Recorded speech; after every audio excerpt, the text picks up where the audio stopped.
Saha has gone through a tough time. And I want to thank everyone who has been there for him. In Saha, briefly, Nagambie, with 1.5 songs this year. I don't have a problem with him. Saha is, he has a right to defend himself. Sobola kulere ngana nabatoba. Saha yamala nnyo emyaka ebiri nga avuma Bebe kimujja kabawagizi bange. Kati ebbanga lyamaze nga asirisi ayina emirembe. Abayimbi balina okumanya nti you need peace. Tusa kwemalako mirembe all the time. I want you to know nti King Saha tumufaako. We don't want to lose that boy. That boy is a good voice. We lost radio. Let's also invite the other medias around. I want to salute them in all their capacities. Eno listi Bebe nganga press conference. Eja twatulanga wali eri wakane mu compound ne ba blogger abatono tono ne ekintu kigejja kigejja. Tuliba tuli awo nga ne BBC CNN. Esindiko representative. But glad to have you on the show. Ogambocha. Happy New Year. Happy New Year. Butambudde gutya. Owange tegubadde mwangu naye alhamdulillah tubise bulungi. It's been quite an interesting year. Personally, if you ask me, it was a good year. But most important of all is we are alive. Tulibalam is a gaga, and you know, the more we go, the more we learn. The more years, the more we learn. So that's good. Today, Ogambe katuleko ne manager. First time. It's actually the first time. Always Tula just ne Bebe. Just so manager very in background. Actually, that has the mass. Why? Manager mu list zino. Ye wongo over. Obongo buba bungi. But of course, he akutuka nange munzikiriziganya finally. Tuba abantu bangi. So it's a committee? Yeah, it's a committee. And it involves other people also. It involves it involves DJs, different DJs, different times, radio presenters. Nkola ya Grammys mtetulina kumanya who is on the academy. We just see the list. I protect them. Yes. Younger manager, of course, it's okay. Yes. Okay. But let's start from the Bebe Cool list of 2022 before even we start with 2023. Let's recap some of the songs, artists, and events that actually made it on the list 2022. Kuliste oko kwaliko Grenade Official. Bebe endorsed him for the song Picture, Reakolani Pinky, Babandana, Buzi, Nenti. That song and the artist surfaced on the list 2022. Masoke, your Bebe will evaluate why some of the artists that performed very well in 2022 never surfaced 2023. Yeah. Buzibucho Walia or Makati. The second artist on that list was Azawi. Azawi's song Bamutute, Yaina Fuafua, Maje, that was featuring Fik Fameka. And Bebe pronounced her the artist, the female artist of the year 2022. Yeah. Question is Azawi still the female artist of the year 2023? Masoka Otuja. The third artist was Mudra. The song was Balo Balo, Ayi featuring Shiba. Mudra Wada Chariwo, Yaleta no Mimbi Mlamita Ava Peace. These are some of the surprises we'll be noticing. Waiki Benda, Nkufiringa, then Olimbo Laroya Kolabalita teacher that featured also Fik Fameka. Of course, Kenzo was on that list of 2022. John Black was on the list. Spice Dana for her song City Regular. Katalea and Kando, and of course there is Rickman, the song Enjoyment featuring Kenzo. Shiba Karunji was on the list. Karo Nantongo was on the list. Winnie Nwaji was on the list. David Lutalo Kabisika and Dagala. Yaliko list. Gravity Omutuju Tusimbudde. Bili abili mwebili yaliko list. Mwaka guno. Palaso, the song Unsaba. And of course B2C Obulungi Bulumya. Ronald Alimpa Owolusuku Cement Yasafesi na list ya Bebe Cool 2022. Martha Mukisa, the song Busy. Then awo Bebe we yayogerera ku King Saha obuzibu ne butandika omwaka era tugumazeeko obuzibu kyaliwo yendosinga King Saha nga mulabamu potential na citinga one of the issues zalaba eziyinza omuziyiza ogenda forward immediately after the list era always after this list wabeerawo abasanyuse wabeerawo abatasanyuse. And I remember King Saha went onto his social media olutalo n'atandika exchanging because Bebe never sent back. But it was one way until to date. Okay. But the second artist also who was cited was Alien Skin. And there was a little bit of advice there on the branding, on the image, the artist image, generally speaking. That was as we are crossing to 2023. So ladies and gentlemen, basing on the background of the Bebe Cool List 2022, I want to officially open up the Bebe Cool List of 2023. Wow. And pass the microphone over to Big Size as we start with whichever number. Is it not? Yeah. Are we talking number of songs? Basically, what we do, I want to remind the crowd that whoever comes first does not mean is the best. So the number does not matter. No particular order. No particular order. Though at a certain time we specifically say so and so has excelled. Yeah. We have surprises. We have a lot of explanations. And I will apologize for my voice. Of course, I had so many performances yesterday. Sorry if you hear a cracky voice. Okay. Ladies and gentlemen, welcome to the list, Bebe Cool List 2023 into 2024.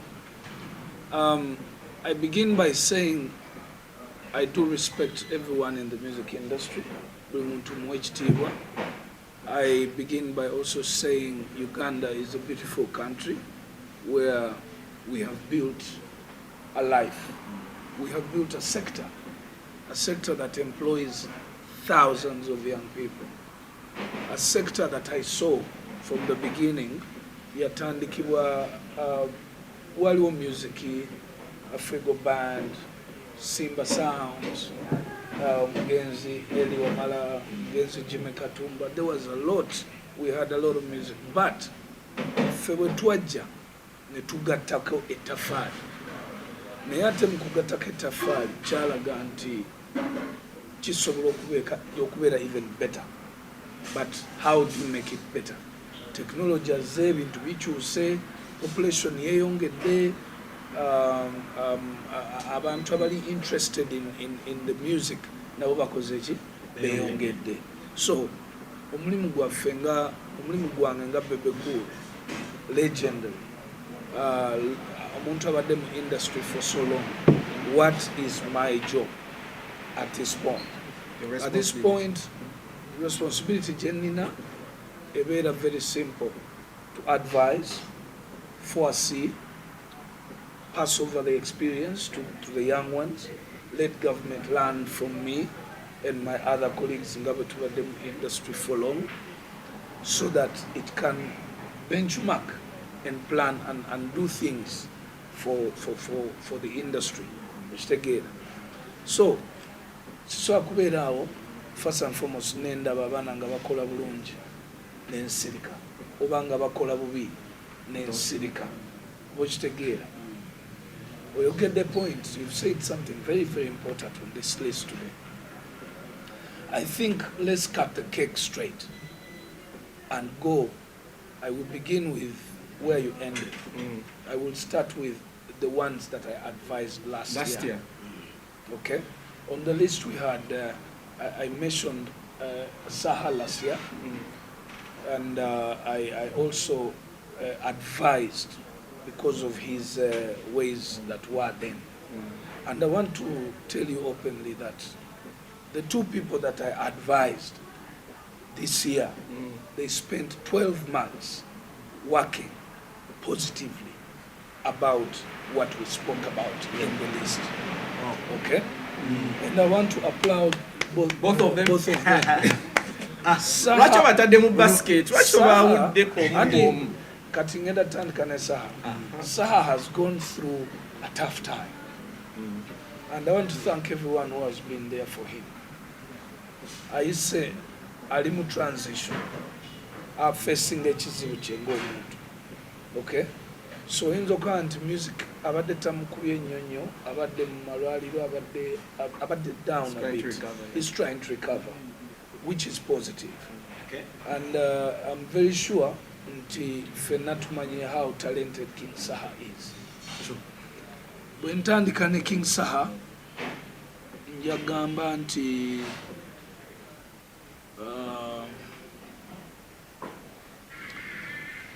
King Saha, briefly nagambye, with 1.5 songs this year. Saha. With 1.5 songs. Half kitegeeza oluyimba nga lunaatera ocrossinga nenga terucrossings. Yeah. Okay. And I had an argument with my team. Nga team yange engamba nti ebiseera is a hit song. Nze ngamba gamba it is not. It's not nga lwakola ne launch. Bebe. Anti because ekigambo kisobola okukola launch. Naye ng'oluyimba si lwe lukoze launch. Okitegedde? Nze buli we mbeera in the clubs, on radio, kasita bazannya oluyimba lwa Saha lwe bayita Money. Ensi yonna esitukirawo. Oba mwakinotise nze Money mulutegedde? Oluyimba Saha lwe bayita Money ndumanyi. Njagala nkula ulage kumazanalaba. So you can't tosa kungamba nti ebiseera lusinga Money. Bebe, I'm cutting a bit short right there. Definition ya hit song in our country has been a big challenge to media, to the artists themselves. What is a hit song? A song that has surpassed into the audience. Oluyingidde deep into the audience. Omusajja yayimbye ebiseera ebyo ku nkuuka nga ndaba ekisaawe kyonna kiyimba ebiseera ebyo. Isn't that a hit song? Naye nsobola okugamba nti ffe we follow songs fully. Okuviira ddala mu bars, mu clubs, ba DJs, how many times they play the song. You will look for ebiseera in a club. Tebajja dduka. Naye Money bajja mukuba emirundi esatu. DJ ajja. Okitegedde? And even when you play the two songs, I want you to go back, the viewers, mukwate ennyimba ezo bbiri, play them. Money. Though I did not say, that's why I mentioned the song itself, but I give it half of the energy of a hit. But Money ndutadde. So literally oluyimba lwa Money ye one. Ye one. Then ebiseera ye half. Ye half. 1.5 songs. Yes. And despite the fact that I've had the moment here, so I applaud him. I really applaud him. Okay. You know. Naye ticha omulungi lwaki awo omuntu half? Lwaki tamuweera ddala? Omuntu alina okukola ennyo. Waliwo alina ennyimba ebbiri. Katonda alina 1.5 songs Bebe police. Abeera alina okukola ennyo. Okay. Then omuntu omulala ku list tugenda kuba tuli shuffling. Kati Crystal Panda. Crystal Panda is an artist who I think deserves more than what he has gotten.